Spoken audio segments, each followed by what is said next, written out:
Allahumma shalli wa sallim ala sayyidina Muhammad wa ala ali sayyidina Muhammad. Alhamdulillah, pada kesempatan kali ini kita masih diberikan oleh Allah SWT nikmat kesehatan, kesempatan. Alhamdulillah kita bisa kumpul. Mic-nya, nggak apa-apa kalau sini. Ada beberapa. Pakai mic boleh. Nggak apa-apa. Masalah. Masih ada. Masalah. Masih ada lagi. Trauma. Dengar ya, Bebo. Enggak, pakai mic aja di sini kan. Lantai 9 ini khusus untuk kita aja sini. Nanti mau ada kok. Aku ditangkap lagi Mas polisi. Ada polisi enggak? Ada polisi enggak? Nanti kalau nggak polisi tangkap lagi kita. Polisi nggak ada Pak, Intel ada. Tapi saya udah pesen kalau jadi masuk kirim foto ya. Nah, kita harus kirimin rantai Pak. Ini sudah steril.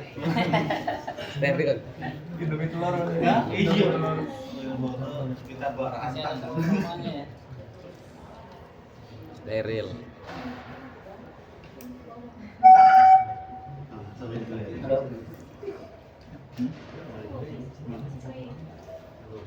Bismillahirrahmanirrahim. Saya yang deg-degan ya di sini. Bismillah.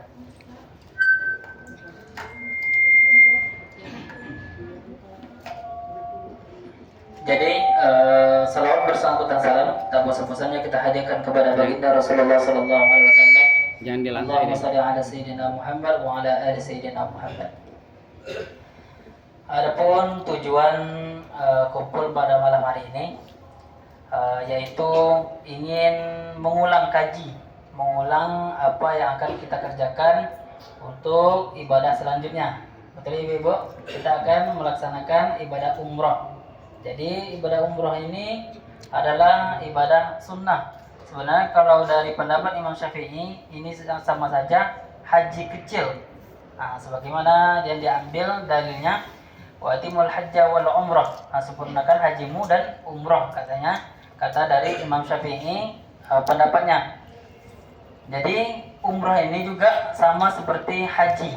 Tapi haji kecil. Haji yang biasa itu adalah haji besar. Maka alhamdulillah kesempatan kali ini kita diberikan oleh Allah Subhanahu wa taala kesempatan untuk melaksanakan haji kecil yaitu umroh. Adapun supaya umroh kita tidak rusak ataupun tidak melanggar aturannya, maka di sini kita juga akan mengulang kaji yang sebelumnya memang kita sudah mempelajarinya ya di bawah Pak di Indonesia kan ada manasik ya. Nah, di sini kita ulangi lagi. Mungkin ada beberapa yang masih lupa apa sih larang-larangannya, gitu. Dan kita juga akan menjelaskan bagaimana nanti kita akan berangkat ke Mekah. Yang pertama, adapun untuk persiapan kita ke Mekah nantinya, jadi dari bapak-bapak dan ibu-ibu, kami himbau juga sekitar jam 7 pagi itu terakhir diletakkan kopernya di depan kamar masing-masing. 7 pagi. Jam 7 pagi itu paling akhir. Karena ya besok. Karena apa? Karena nanti kami akan memanggil billboynya untuk mengambil koper dan kami juga akan memeriksa apakah ada koper yang tertinggal, apakah ada tas-tas yang tertinggal. Jadi kami harus ngecek lagi gitu sebelum kita pulang, sebelum kita ke Mekah gitu. Jadi supaya nggak ada yang tertinggal, jadi lebih baik, lebih cepat ditaruh di depan kamar masing-masing. Tak masalah nanti kalau tas-tasnya selain koper gitu kan, tas-tas juga nggak masalah. Taruh aja di depan kamar. Tetapi kalau seumpamanya barang-barang yang ingin dimasukkan ke kabin, ke atas, itu pegang saja. Nah, itu. Tapi kalau memang merasa itu berat, memang cocok untuk dimasukkan ke bagasi, itu ditaruh aja di depan kamar masing-masing. Nanti kami akan ngeceknya, kami akan memproseskan untuk dimasukkan ke dalam bis. Yang selanjutnya kita akan check out dari hotel ini insyaallah ba'da zuhur. Jadi bapak-bapak dan ibu-ibu yang ingin salat zuhur juga di masjid, ahlan, silakan, tak masalah. Tapi jangan diperlama, maksudnya berzikir pula di sana, baca Al-Quran pula di sana, akhirnya lama nanti nunggunya. Nah, jadi setelah sholat langsung pulang, makan dan siap-siap. Nah, bagi bapak-bapak itu diwajibkan nanti langsung memakai kain ihram dari sini. Baik itu yang memakai kereta cepat maupun yang pakai bis nantinya. Karena apa? Karena nanti kita langsung mengambil mikot. Nah, bagaimana dengan yang kereta cepat? Kereta cepat nanti ngambil mikotnya di kereta cepatnya nanti. Kalau sholatnya gimana nantinya sholat ihramnya? Di tempat stasiunnya saja. Adapun untuk pembimbingnya nanti kami bicarakan lagi sama Ustaz Yusuf. Kemudian masalah jamaah yang naik bis itu juga kita akan mengambil mikot di Bir Ali. Di Bir Ali. Nanti kita akan mengambil mikot di situ dan sholat sunat ihram di situ. Dan bagi ibu-ibu juga dan bapak-bapak disunatkan juga sebelum berangkat ataupun sebelum memakai kain ihram terlebih dahulu untuk mandi ihram. Untuk mandi ihram. Itu sunatkan. Di sini niatnya udah tahu kan? Belum. Nawaitul ghusla sunnatan ihram lillahi ta'ala. Sengaja aku mandi sunat ihram karena Allah Ta'ala. Itu aja niatnya. Nanti bagaimana dengan sholat sunat ihram? Sholat sunat ihram itu ada 2 rakaat. Yang pertama nanti baca Al-Fatihah. Setelah baca Al-Fatihah disunatkan membaca surat pendek yaitu Qul ya ayyuhal kafirun. Nah, itu sampai akhir. Kemudian rakaat kedua itu pakai surat Al-Ikhlas. Nah, itu. Jadi nanti setelah di tempat mikotnya ataupun bapak-bapak yang di stasiun nanti salat ihram 2 rakaat. Setelah itu baru yang bapak-bapak yang dipakai kereta cepat di kereta cepat aja niatkan untuk nawaitu umrata wa haramtu biha lillahi ta'ala. Ataupun labaikallahu umrata wa haramtu biha lillahi ta'ala. Ada 2 dia. Boleh nawaitu umrata wa ahramtu biha lillahi ta'ala. Karena di sini kenapa umrata wa ahramtu biha lillahi ta'ala? Karena ini masih umrah wajib kita. Kita belum ada badal membadalkan. Ini wajib untuk kita karena ini adalah umrah pertama kita. Jadi umrah wajib. Bagaimana dengan saya? Saya bisa membadalkan. Karena saya sebelumnya udah pernah umrah. Bukan umrah tahun depan, tapi waktu saya datang sini udah umrah juga, umrah wajib. Jadi bapak-bapak dan ibu-ibu nanti niatnya gimana? Nawaitu umrata wa ahramtu biha lillahi ta'ala. Itu nanti umrah. Adapun bapak-bapak nanti insyaallah akan dibimbing niatnya. Atau itu mungkin saya nanti yang ikut di bis ataupun Ustaz Irfan nanti ada yang dibimbing nanti. Kemudian setelah kita berangkat dari Madinah ke Mekah, sesampainya di hotel nanti di Mekah, itu semua barang-barang yang di bagasi itu bapak-bapak tidak usah khawatir, ibu-ibu juga tidak usah khawatir. Baik itu barang belanjaannya, insya Allah kami akan menguruskannya untuk membawa ke lantai yang untuk dikumpulkan seperti sebelumnya. Dan juga nanti sesampai di sana, ibu-ibu mungkin langsung ke tempat restoran, langsung makan dulu. Setelah makan, kalau udah ada kuncinya, langsung bagi kunci kamar. Setelah itu duduk sejenak 5 menit, baru kita langsung melaksanakan sholat di Masjidil Haram. Nanti bapak-bapak dan ibu-ibu sholat maghrib dan sholat isyanya di jamak takhir aja. Lebih baik kita sholat di Masjidil Haram, pahalanya lebih besar. Jadi untuk sholat zuhur dan sholat asarnya di jamak takdim aja, ya. Jadi di jamak aja di masjid. Setelah sholat pulang, yang kita mau kita berangkat nanti kan sholat pulang makan udah berangkat. Setelah kita sampai di hotel tadi, udah bagi kunci, terus kita ke masjid sholat jamak takhir, sholat maghrib, sholat isya. Kemudian kita melaksanakan tawaf. Setelah tawaf, sa'i dan tahallul. Setelah tahallul nanti bagi ibu-ibu dan bapak-bapak yang ingin di masjid juga, yang ingin stay di masjid, yang ingin memperbanyak amalannya, sekali menunggu sholat subuh tak masalah. Yang ingin pulang kami antar juga. Mungkin itu saja dari saya. Lebih dan kurang ada yang mau ditanyakan? Yang naik kereta kan samanya duluan kan. Itu nanti apa kita menunggu yang dari bis beberapa berasal gitu. Jadwal keretanya dia belum? Jam 2. Jam Kereta belum tahu ya jam berapa. Kalau bis jam 2. Bis jam 2.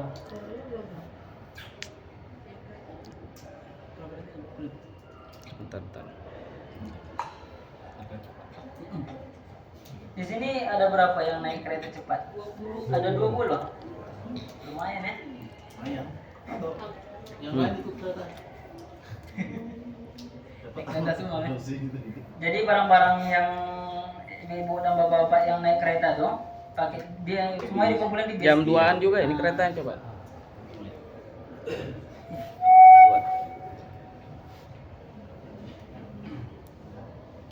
Itu apa itu? Iya. Jam 2 berarti kan kalau jam 2 kereta berarti dari sini jam 1 atau jam berapa gitu. Habis zuhur kita langsung, Pak. Jadi enggak kegiatan yang lain lagi. Iya. Jam 2 siang. Jam 2-an kan sama berarti. Jadi kalau jam 2 siang 1 jam sebelum keberangkatan lebih bagus udah di sana. Iya.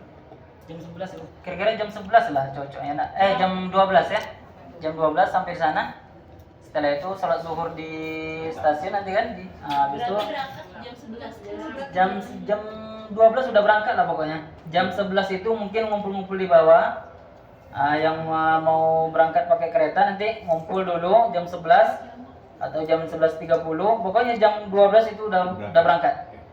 Karena melihat nanti supaya nggak terlambat nanti kan.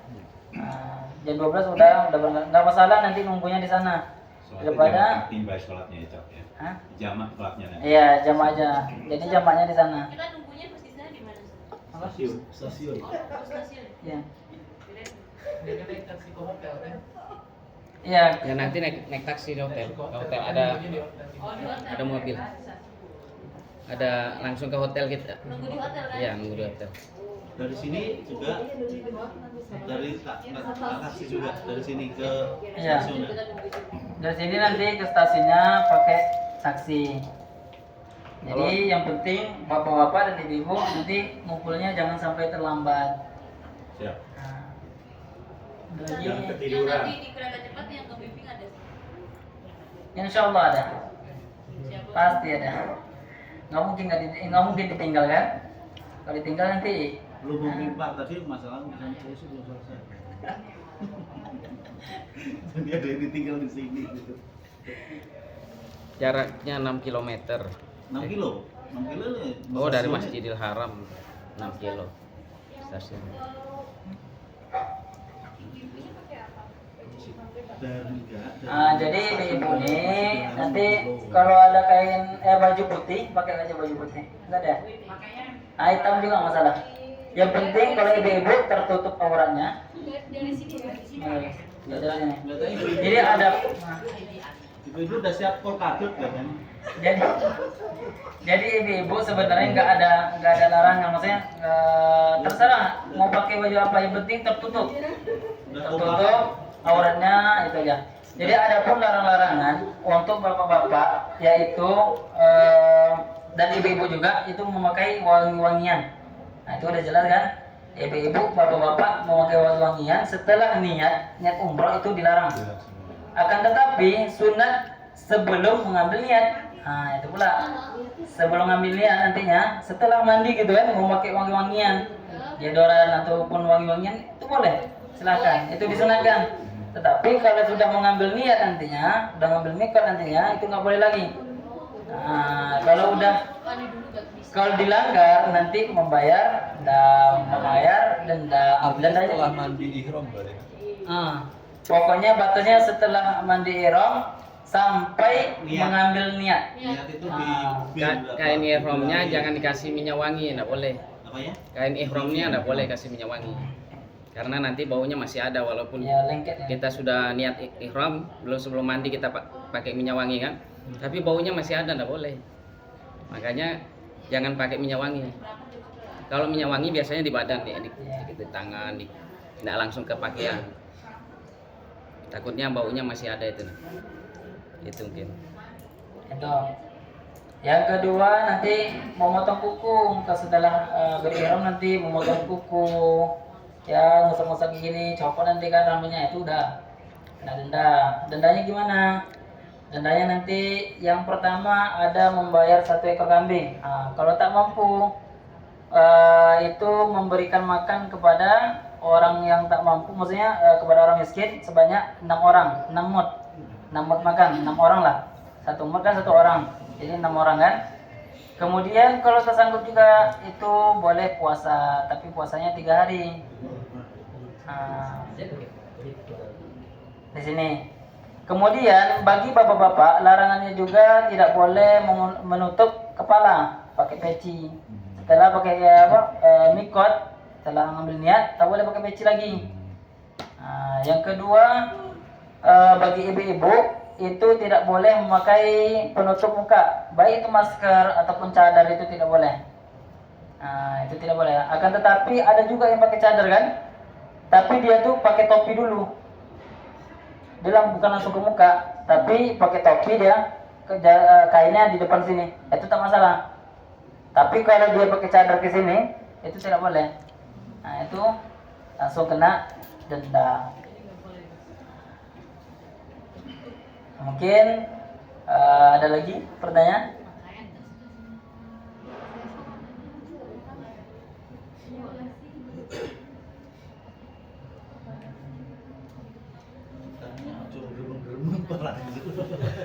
Nanya aja. Intinya besok kita itu naik Ini loh sumbernya ilmu di ke sini. stasiun itu naik bis karena banyak. Nah nanti diomongin ya. Karena yang mau naik bis, yang mau ke kereta Iya, yang 20. nyuci masih sempat ngeringin baju. Kalau taksi kan Sampai nggak jam bayar. 12. Iya, di kapal. Macam. Tahu itu. Nanti Ustaz, kenapa jam 7 ibu-ibu mau nyuci pakaian dulu? Cucinya pas di Makkah aja bu, biar berkah. Kenapa dikumpulin koper ya, yang kunci ya? Yang Karena biar nanti berkah. kami mengimbau kepada bilmennya itu jam 8. Jadi kami cek dulu koper-kopernya udah dikumpulin apa belum. Biasanya bilmen itu udah ditaruh di luar apa belum katanya. Kalau belum, dia nggak mau ngambil. Dia dicek dulu. Kalau udah di luar semuanya baru diambil. Takutnya bukan kita sendiri yang keluar besok pagi, takutnya banyak yang keluar. Nah, itu koper kita terakhir nanti. Jadi supaya kita lebih dahulu diturunkan ke bawah, maka lebih dahulu kita taruh koper di depan kamar. Yang mau cuci-nyuci itu ya ditahan dulu lah. Yang cuci membungkus. Udah taruh di WhatsApp. Ada lagi? Pertanyaan besar. Ya. Ini kan ada pepatah mengatakan di mana bumi dipijak, di situ langit dijunjung. Iya. Ini yang saya mau tanyakan, ini mohon maaf Pak Ustadz ya. Ini soal aturan. Iya. Kalau setahu saya kan yang lebih bahaya itu namanya aturan undang-undang darurat. Iya. Karena undang-undang darurat hukumnya itu di atas aturan yang berlaku. Nah mungkin kalau aturan yang berlaku itu bisa ditempel di pemberitahuan. Mungkin Pak Ustadz yang kan saya bilang tadi saat undang-undang darurat, mungkin saat pas kita lagi umroh mungkin dilarang foto, terus mungkin pas saat itu dilarang foto kita pas kena apesnya itu gimana Pak Ustadz? Maksudnya apa? Larangan kan saya lihat kan undang-undang darurat itu hukumnya aturan itu di atas undang-undang berlaku. Maksudnya mungkin karena banyak orang kita dilarang foto, terus nggak sengaja kita foto, terus kan askarnya menahan kita, itu gimana? Apa dam atau gimana kira-kira? Oh. Kalau dari foto tuh tidak ada larangan dari Islam, maksudnya tidak ada larangan untuk apakah foto ini menjadikan dam nantinya untuk umroh kita, tidak. Nah, di situ nanti kita di depan Ka'bah nih pengen foto-foto. Itu sebenarnya askar itu tidak masalah. Cuman yang bermasalah nanti ibadah kita, fokus nggak gitu. Oh iya. Fokus nggak? Nggak usah bawa. Nah, ini umroh wajib kita. Ini umroh salah. Foto-fotonya kapan? Nanti setelah tawaf nanti sunnah aja. mau foto-foto ada. Pokoknya setelah waktu kita lagi tawaf, Ya. lagi beribadah, fokus beribadah. Itu anjuran saya. Nah, bagi yang pengen foto-foto silahkan, tak masalah. Pengen video-video kenang-kenangan kan, tak masalah. Tapi kalau seumpamanya lebih ahsannya itu aja. Itu lebih fokus untuk beribadah. Nanti setelah tawaf nanti boleh foto. Setelah saya juga boleh foto. Kalau forum mau tahu apa lagi? Foto-foto udah bebas kan udah. Yang wajibnya kan sudah istilahnya. Jadi Nanti kalau besoknya seumpamanya lagi. mengambil dokumentasi untuk tawaf, kan ada tuh. Iya. Mengambil dokumentasi untuk tawaf. Di situ kita sebenarnya boleh tawaf sunnah. Tawaf sunnahnya nggak mesti kita walaupun pakai kain pakai harum-haruman itu nggak masalah. Nggak ada dam di situ, nggak ada denda di situ. Tawaf sunnah aja cuma tawafnya aja kan? Iya. Masuk ke masjid, tawafnya saja, itu nggak masalah. Kita pakai wangi-wangian, kita pegang-pegang rambut terus rontok nggak masalah. Terus kita foto-foto di situ itu nggak masalah. Ini karena masih tawaf sunnah, itu nggak ada. Ya, maksudnya tawaf sunnah ada pengganti dari salat tahiyatul masjid. Jadi di Masjidil Haram itu tidak ada tahiyatul masjid. Yang adanya kalau di situ pengen tahiyatul masjid diganti dengan tawaf sunnah. Nah di situ pengen yang ingin dokumentasi ketika di tawaf tak masalah di waktu itu saja. Tapi kalau waktu lagi umroh saya anjurkan untuk fokus. Nah ini diingatkan ke jamaah bagaimana solusinya nanti ketika pada saat tawaf pisah. Nah bagaimana kira-kira? Biar Jadi, tidak pisah juga bagaimana? Biar sekarang disampaikan, nanti kan besok langsung umrah kita kan, langsung tawaf. Jadi supaya rombongan kita nanti ketika tawaf nggak terpisah, nggak terputus, gimana caranya? Jadi ibu-ibu diletakkan di tengah-tengah. Jadi di tengah-tengah nih, ini ibu-ibu. Bapak-bapak itu ada di depan, ada di samping kiri, ada kanan, ada di belakang. Dihapit. Ditutup lah. Jadi ketika ada orang ingin masuk di sini, bapak-bapak harus ngejaga, tahan, dan ibu-ibu juga harus fokus juga lihat depannya, jangan sampai ini lihat ke buku terus kan, akhirnya di depan udah jauh. Jangan sampai. Kalau bisa tangan kiri memegang kain depan ataupun ya teman depan, ya kanan dia sambil megang buku. Nanti ketika memang udah di lampu hijau, bukunya ditaruh tangan kiri, ya Bismillah, Allahu Akbar. Udah, setelah itu pegang lagi teman depan, aja sampai terpisah kayak gitu. Nanti ada nanti Ustadz Irfannya di belakang nanti ketika ada yang tercecer nanti kan, Ustadz Irfan yang mengambilnya, maksudnya yang membawa lagi ke depan. Dan yang bapak-bapak yang sesepuh itu diletakkan di depan, yang muda-muda di belakang. Nah itu ya. Sama juga ini Ustadz mungkin disampaikan. Jadi jangan fokus kepada buku bacaan. Yang paling penting tadi pada saat